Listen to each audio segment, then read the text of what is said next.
Selamat petang, salam sejahtera. Isu paling hangat pada petang ini ialah tentang kedudukan Zahid Najib Tun Razak di Parlimen Pekan.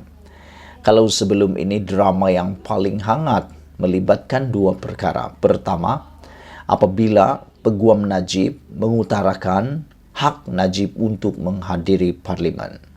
Sidang Parlimen, walau bagaimanapun, ianya telah pun lebur begitu saja kerana belum sempat berbuat apa-apa, Parlimen sudah dibubarkan. Jadi, jangan salahkan PH, jangan salahkan DAP, salahkan siapa yang nak sangat Parlimen itu dibubar dengan segera. Najib, salahkan orang kamu kerana merekalah yang membubarkan Parlimen sebelum Najib sempat merasa untuk kali terakhir masuk mengikuti prosiding bahas di Dewan Rakyat. Selain daripada itu, yang kedua ialah apabila ada ura-ura mengatakan bahawa spekulasi ini hampir benar apabila dikabarkan Najib disenaraikan 5 daripada calon ataupun salah seorang daripada 5 calon di Parlimen Pekan yang akan bertanding untuk PRU 15 kali ini. Walau bagaimanapun, selepas mendengar pencalonan tersebut, semua pemerhati politik, semua pengamal undang-undang bangkit dengan serta-merta menentang dan tidak bersetuju. Bahkan ada yang keluarkan semua buku-buku perlembagaan kerana bagi mereka terbukti Najib Tun Razak sudah tidak layak lagi menjadi calon kerana telah pun menjadi banduan yang sah. Telah menjadi banduan yang sah. Bahkan Anwar Ibrahim menyindir Najib, menyindir peguam-peguam Najib supaya Najib diberikan buku perlembagaan. Mana tahu mereka sudah lupa isi perlembagaan tersebut, yaitu seorang banduan dan juga denda lebih daripada 2,000 sudah tidak melayakkan beliau menjadi ahli parlimen lagi.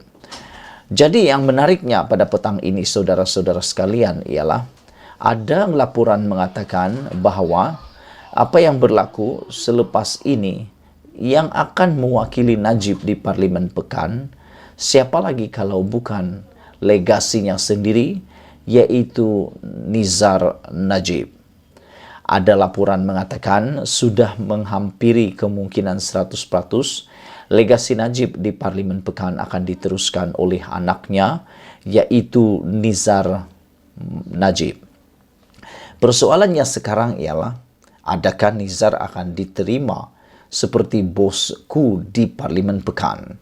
Ada orang kata, mungkin aura Najib bosku hanya untuk Najib sahaja.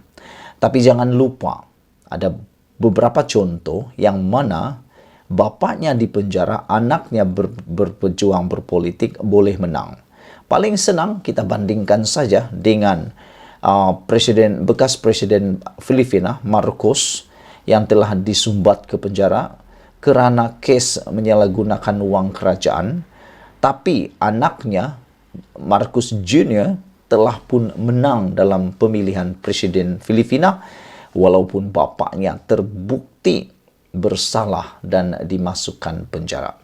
Apakah anak Najib juga akan mengalami nasib baik seperti itu? Menang untuk Parlimen Pekan kalau dia menjadi calon? Ataupun ini akan membawa bencana besar kepada Barisan Nasional dan khususnya Parlimen Pekan kerana mungkin juga ahli politik akan menjadikan bahan itu, yaitu legasi Najib, dan mungkin kemungkinan mereka akan menggunakan bahan itu menjadi bahan kempen dalam pilihan raya kali ini, yang mana mereka mungkin akan mengatakan bahawa kalau Nizar menang, mungkin dia akan membalas dendam ataupun dia mungkin akan bertindak untuk mencari jalan membebaskan bapaknya. Mungkin itu akan menjadi bahan di dalam kempen pilihan raya kali ini. Jadi siapa tahu? Aku pun tak tahu. Walau bagaimanapun, kita lihat nanti, tepat pada 5 hari bulan November ini, akan ada pencalonan. penamaan calon, disitulah penentuan siapa yang akan menggantikan Najib. Menangkah dia, terpulang pada kita semua. Malaysia kita punya, kita jaga sama-sama. Tinggalkan komen Anda, kita jumpa lagi. Selamat petang, salam sejahtera. Isu paling hangat pada hari ini ialah apabila timbalan Presiden PAS telah menyatakan bahawa janji yang dinyatakan oleh Zahid Hamidi hanyalah bersifat mi segera untuk Sarawak dan Sabah. Nak tahu apa yang dikatakan oleh timbalan Presiden PAS ini berkaitan dengan tawaran mi segera itu?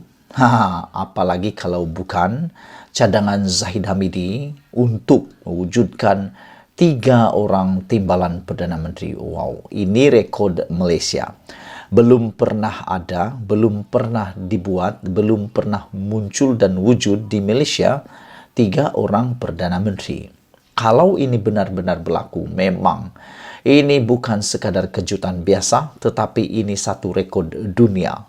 Belum pernah ada di dunia ini, mana-mana dunia di seluruh dunia ini, seluruh negara di dunia ini, yang mempunyai 3 orang timbalan Perdana Menteri. Apa sebenarnya strategi ini? Tidak lain tidak bukan. Kata timbalan Presiden PAS tersebut, yaitu Tuan Ibrahim Tuan Man, beliau berkata bahwa itu hanyalah bersifat mi segera. Hebat. Bagi orang Sabah, ini mungkin ada yang kata, aku lihat di dalam komen-komen di Facebook, juga di laman-laman web yang menyiarkan berita tentang janji tersebut. Mereka kata itu satu gula-gula, sukar dipercayai dan banyak kali sudah dijanjikan. Janji-janji manifesto yang paling ketara yang belum pernah jadi dan muncul ialah jambatan menghubungkan Sabah dan Labuan. Bagi orang Labuan dan orang Sabah, kami tahu setiap kali pilihan raya, setiap kali ada manifesto, pasti akan munculnya jambatan Labuan Sabah.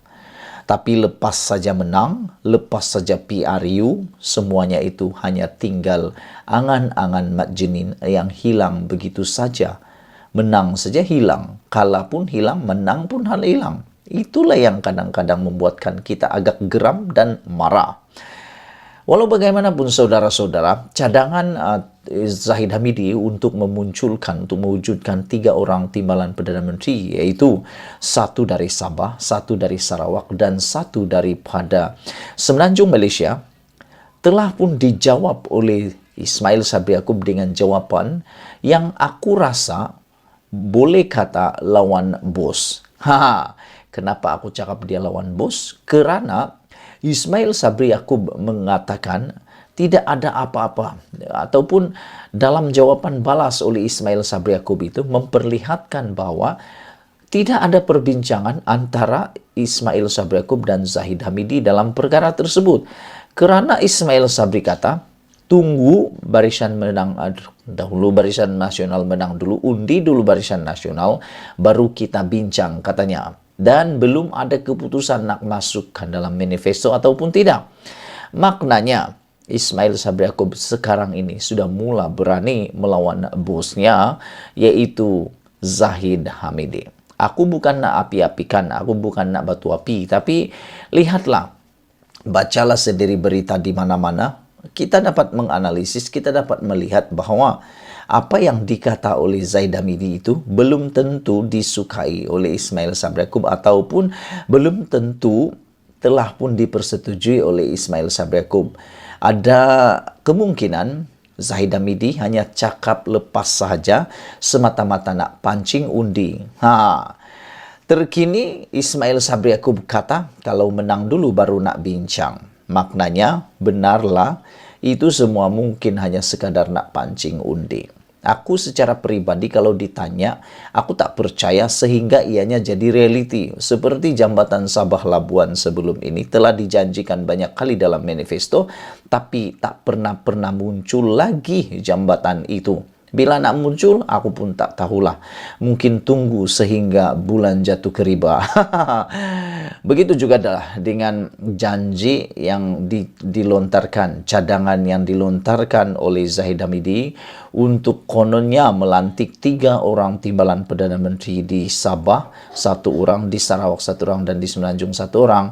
Aku secara pribadi tak akan percaya sehingga ianya benar-benar direalisasikan. Karena nanti kalau sudah menang, apalagi akan jadi alasan?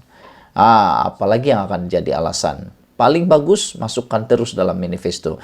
Inilah yang dikatakan oleh Ismail Sabri Yaakob. Belum ada apa-apa kepastian untuk dimasukkan dalam manifesto. Saudara-saudara, itu tentang isu yang menarik tentang Zahid Hamidi dan 3 orang timbalan Perdana Menteri. Adakah itu satu sekadar sandiwara? Adakah itu satu pancing undi atau bagaimana? Anda komen dalam ruangan komen di dalam video ini.